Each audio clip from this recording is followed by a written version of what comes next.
بسم اللہ الرحمن الرحیم۔ السلام علیکم ورحمۃ اللہ وبرکاتہ۔ آج کا بیان نماز کے بارے میں ہے۔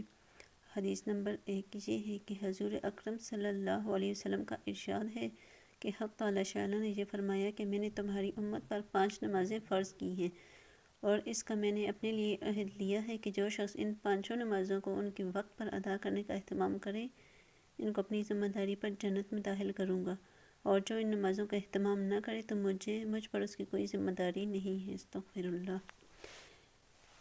ایک دوسری حدیث میں مضمون وضاحت سے آیا ہے کہ حق تعالی شاء نے 5 نمازیں فرض فرمائی ہیں۔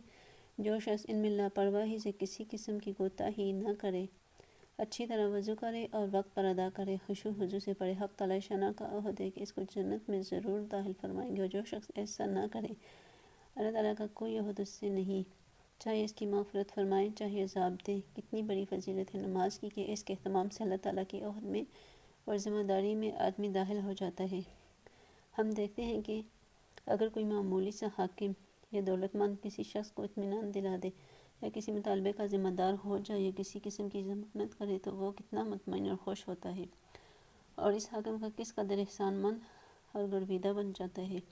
یہاں ایک معمولی عبادت پر جس میں کچھ مشقت بھی نہیں، مالک الملک وہ دو جہاں کا بادشاہ عہد کرتا ہے، پھر بھی لوگ اس چیز سے غفلت اور لاپرواہی کرتے ہیں۔ اس میں کسی کا کیا نقصان ہے؟ اپنی ہی کم نصیبی اور اپنا ہی ضرر ہے۔ استغفر اللہ۔ اللہ پاک ہمیں نماز کا پابند بنائے اور نماز ادا کرنے کا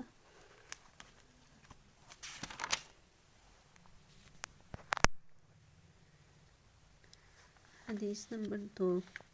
ایک مرتبہ حضور اقدس صلی اللہ علیہ وسلم نے نماز کا ذکر فرمایا اور یہ ارشاد فرمایا کہ جو شخص نماز کا اہتمام کرے تو نماز اس کے لیے قیامت کے دن نور ہوگی، اور حساب پیش ہونے کے وقت حجت ہوگی اور نجات کا سبب ہوگی، اور جو شخص نماز کا اہتمام نہ کرے اس کے لیے قیامت کے دن نہ نور ہوگا، نہ اس کے پاس کوئی حجت ہوگی اور نہ نجات کا کوئی ذریعہ۔ اس کا حشر فرعون، حامان اور ابی بن خلف کے ساتھ ہوگا۔ استغفر اللہ۔